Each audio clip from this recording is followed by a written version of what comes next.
ఏం నాన్న మీరనేది? అబ్బాయి చక్కగా ఉంటాడు, చదువుకున్నవాడు, మంచి పొజిషన్లో ఉన్నాడు. పైగా మనకి బంధువు. చిన్నప్పటి నుంచి అతను నీకు తెలుసు కాబట్టి ఈ సంబంధం ఫిక్స్ చేశాను. మీరు ఫిక్స్ చేసే ముందు నన్ను ఒక మాట అడగాల్సింది నాన్న.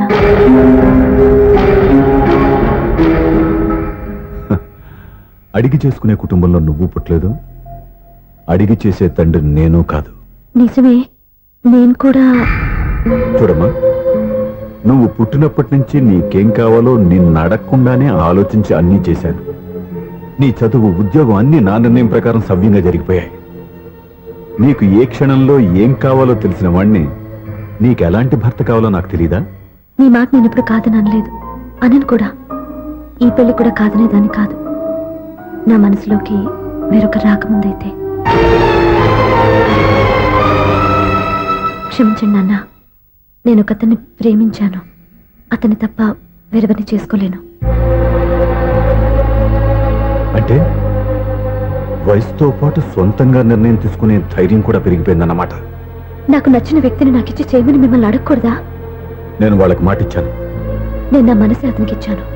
అప్పుడు నీ మనసులో నేను లేనా? నా అభిప్రాయం ఏంటో తెలుసుకోవాల్సిన అవసరం నీకు లేదా? ఈ మాటలు, మనసులు జీవితాన్ని నిలబెట్టావు. నేను చెప్పిన సంబంధం నువ్వు చేసుకుని తీరాలి.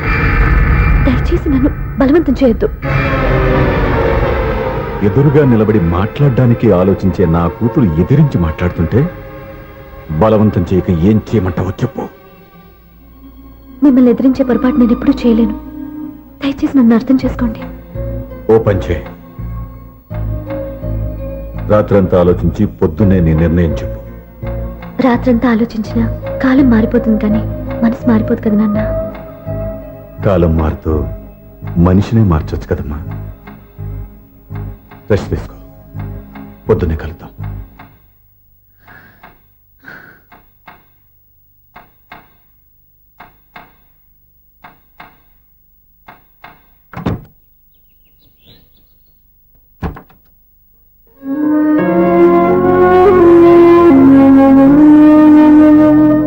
టీ తీసుకోండి.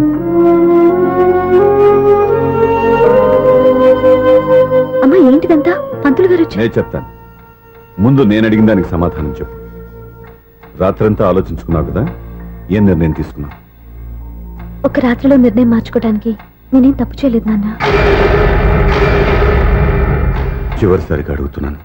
ఒక ప్రశ్నకి సమాధానం ఒకటే ఉంటుంది, కానీ మరో సమాధానం ఉండదు కదా నాన్న. తండ్రికి కాదు, ఒక టీచర్కి చెప్పాల్సిన పద్ధతిలో సమాధానం చెప్పావు. నా నిర్ణయం కూడా విను. నీకు తల్లి, చెల్లి, తమ్ముడు, ఈ నాన్న కావాలి అనుకుంటే నేను చెప్పిన వాడిని పెళ్లి చేసుకుని అత్తవారింటి కాపురానికి వెళ్ళు. కాదు, నీకు నచ్చిన వాడినే చేసుకుని నువ్వు కాపురం చేయాలి అనుకుంటే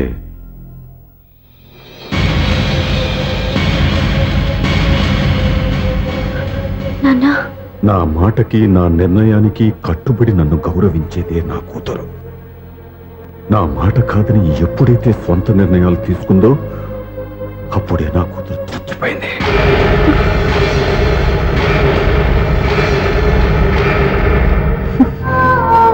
చాలా సంతోషంగా ఉంది నాన్న. ఏ తల్లిదండ్రులైనా ఎక్కడ టార్గెట్ చేస్తారో మీరు కూడా అక్కడే టార్గెట్ చేశారు. ఇన్నాళ్ళు కలిసి బతికిన అమ్మ, నాన్న, చెల్లి, తమ్ముడు విడిపోకూడదని ఒక్క క్షణం మీరు పొరపాటుగా ఆలోచించి మీరు చెప్పిన వాడిని పెళ్లి చేసుకున్నాను. జీవితాంతం నేను బాధపడాలి? లేదు, ఈ క్షణమే సరైన నిర్ణయం తీసుకుని నాకు నచ్చిన వాడిని చేసుకుంటే ఏ నాటికైనా మిమ్మల్ని ఒప్పిస్తాను. మళ్ళీ మీతో కలిసిపోతాను. ఈ నమ్మకం నాది కాదు, మీ రక్తానిది. ఆ రక్తంతో పాటు పంచిన మీ ప్రేమది. ఆ ప్రేమ నువ్వు చంపేశావు. నా గొంతులో ప్రాణం ఉన్నంతకాలం నువ్వు అనుకున్నట్టు జరగదు. నేను మారను. మారుతారు, కాలం మారుస్తుంది. నీ నమ్మకం నీది, నా నమ్మకం నాదే. నువ్వు వెళ్ళొచ్చు.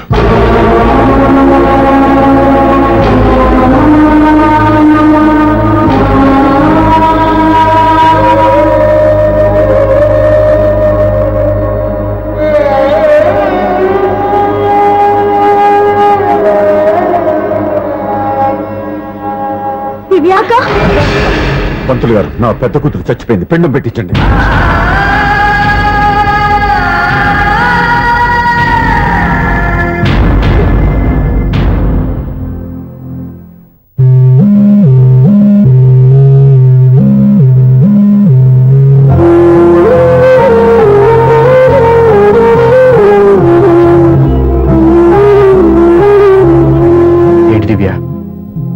ఇలా కన్నీళ్లతో మన లైఫ్ స్టార్ట్ చేయటం ఏమైనా బాగుంటుందా? మా ఇంట్లో మా వాళ్ళ సమక్షంలో జరగాల్సిన సాంప్రదాయం ఎవరు లేకపోవడంతో చాలా బాధగా ఉంది. ఏంటి అలా మాట్లాడుతున్నావు? మా అమ్మ నాన్న ఉన్నారుగా. చచ్చా, అత్తమాల గురించి కాదండి, మా వాళ్ళు కూడా మనతో ఉంటే ఇంకా సంతోషంగా ఉండేది. చూడు దివ్య, నీకెంత నమ్మకం ఉందో నాకు తెలియదు, కానీ ఏనాటికైనా మీ వాళ్ళు మనతో కలిసిపోతారని నాకు బాగా నమ్మకంగా ఉంది. నేను చెప్పింది జరుగుతుంది, తప్పకుండా జరుగుతుంది. దీని గురించి ఇంకేం ఆలోచించకుండా హ్యాపీ రెస్ట్ తీసుకో. ఓకే?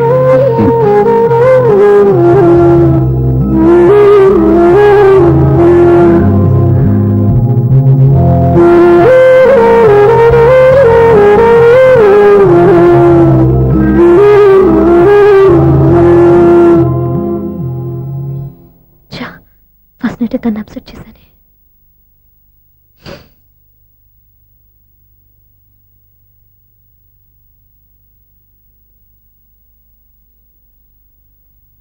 ఏమండి శ్రీవారు, అసలు మీ మనసులో ఏమనుకుంటున్నారు? నేనేమనుకోవట్లేదే. ఏమనుకోవట్లేదా? ఇది మన ఫస్ట్ నైట్. కాదనలేదే. నేను ఈ కార్నర్లో మీరు ఆ కార్నర్లో పడుకుంటే చూసేవాళ్ళు ఏమనుకుంటారు? ఇక్కడ ఎవరున్నారని అనుకోవడానికి? మీరు అటు తిరిగి పడుకుంటే నేనే అనుకుంటాను. ఇప్పుడు నన్ను ఏం చేయమంటావు? నువ్వు అప్సెట్ లో ఉన్నావు కదా. నేను అప్సెట్ లో ఉంటే మీరే కదా సెట్ చేయాలి. సెట్ చేయాలా? అవును. ఎలా చేయాలి? అయ్యో నా రాత. మిమ్మల్ని ప్రేమించడానికి నేనే మీ వెంట పడాలి, ఆ. పెళ్లి చేసుకోవడానికి నేనే స్టెప్ తీసుకోవాలి. ఆ. ఇప్పుడు కూడా నేనే. రావయ్యా నా మొగుడు.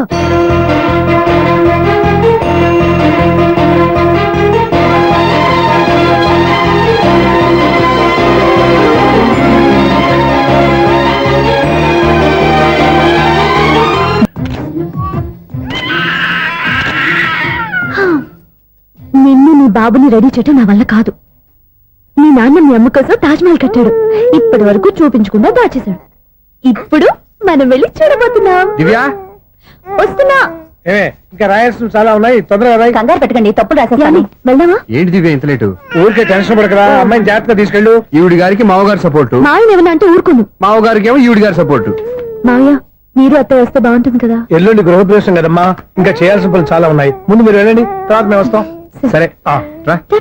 జాగ్రత్తగా వెళ్ళండి.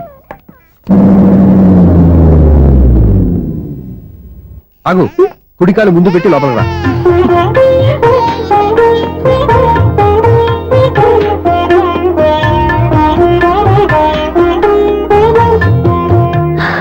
ఎలా ఉంది? సూపర్. నీ కళ్ళల్లో సంతోషం చూడడానికే కదా ఇన్నాళ్ళు దాచాను. ఇంతటితో నా బాధ్యత అయిపోయింది. ఇక ముందు ఇంటి బాధ్యత మొత్తం నీదే. మీరు చూడు, నన్ను చూడలేరు. నువ్వు ఎత్తుకోండి. ఏయ్, ఏంట్రా?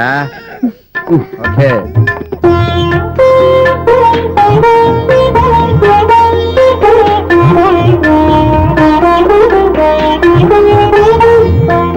బెడ్రూమ్ చాలా బాగుందండి. నైట్ టైం ఇంకా బాగుంటుంది. మీకు వేరే పనేం లేదు. ఇదిగోరా నీ రూము, ఇది వీడి రూము. ఎలా ఉంది? చాలా బాగుంది. పైకి చూసేస్తాను. ఇల్లు నీకు నచ్చేలా కట్టాలని ఎంత ఆలోచించాను అనుకున్నావు? అంతేకాదు, అటు చూడు, బీచ్ మొత్తం కనిపిస్తుంది. వావ్. Super view. ఈ ఏరియాలో ఈ ప్లేస్ సంపాదించడానికి చాలా కష్టపడాల్సి వచ్చింది. అవునా? ఏరియా కూడా నీకు నచ్చాలి కదా. ఇదిగో ఈ పొజిషన్ చూస్తే సిటీ మొత్తం కనిపిస్తుంది. అవునండి, చాలా బాగుంది. రే, రే, రే, రే, రే, రే, రే. చాలా బాగుంది.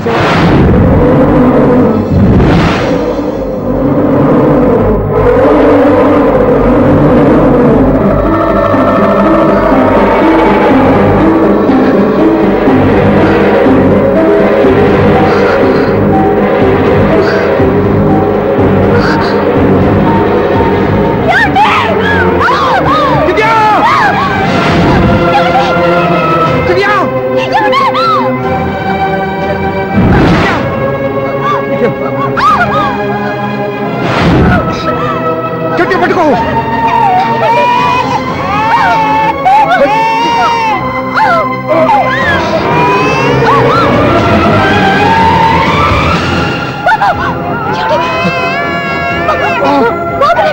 బాబుకే వద్దు. నువ్వు గట్టి పట్టుకో.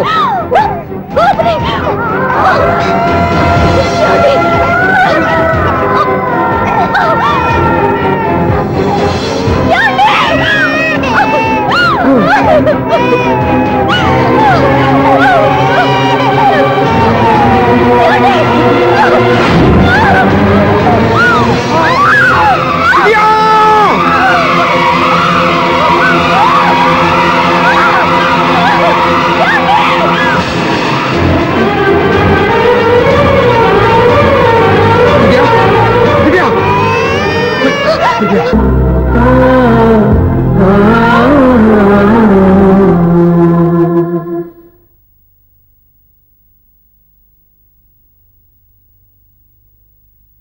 పెళ్ళాం చనిపోతే మర్నాడే పెళ్లి చేసుకుంటున్న ఈ రోజుల్లో ఆమె చితిమంటలు ఇంకా నీ గుండెల్లో మండుతున్నా ఎలా సంతోషంగా ఉండగలుగుతున్నావు? ఛ! ఇలాంటి వాళ్ళ నేను అనుమానించింది. లేదు, ఆ కుటుంబం మీద ఉన్న గౌరవంతో వాళ్ళకి అన్యాయం జరగకూడదు అనుకున్నావే కానీ ఇందులో నీ తప్పేం లేదు. నువ్వు నిలదీయబట్టే ఈ రోజు నిజం చెప్పి నా మనసులో బాధ నీతో పంచుకున్నాను. నువ్వు లేకపోతే ఈ బాధ చెప్పుకోవడానికి నాకు తోడెవరున్నారు?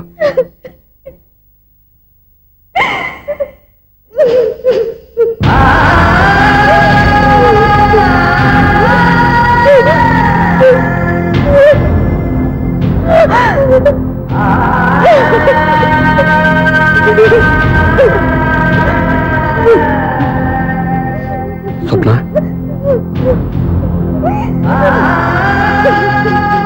స్వప్న ప్లీజ్.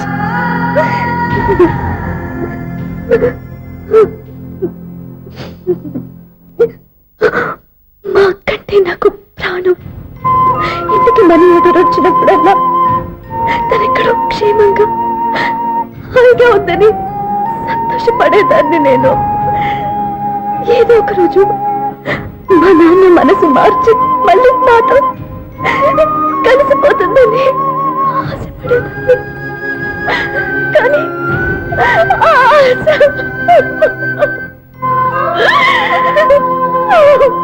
స్వప్న ప్లీజ్ ఏడవద్దు. అక్క దూరం అయిపోయింది, నువ్వు ఏడుస్తున్నావు. కానీ నేను నీలాగే కన్నీళ్ళు పెడితే నిజం అందరికీ తెలిసిపోతుంది. అప్పుడు నేను ఏ ఉద్దేశంతో ఇక్కడికి వచ్చానో అది నెరవేరదు. అందుకే నాలో ఉన్న బాధని నాలోనే సమాధి కట్టుకున్నాను.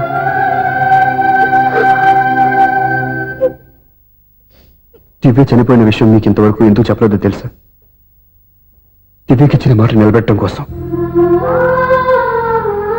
అవును స్వప్న, ఈ విషయం మీకు ముందే తెలిస్తే కాదని వెళ్ళిపోయిన కూతురే పోయినప్పుడు ఆ కూతురుతో ముడివేసుకున్న సంబంధం ఎందుకని అక్కడితో వదిలేసేవాళ్ళు. అప్పుడు దివ్య చివరి ఆశ ఆమె చివరి శ్వాసతోనే ఆగిపోయేది. ఆ ఆశ నెరవేరాలంటే మీ నాన్న తన మనవాణ్ణి గుండెలకు హత్తుకుని ముద్దాడాలి. అప్పటి వరకు నేను ఎవరు, ఏం జరిగిందనే విషయం ఎవరికీ తెలియకూడదు. ప్లీజ్ స్వప్న.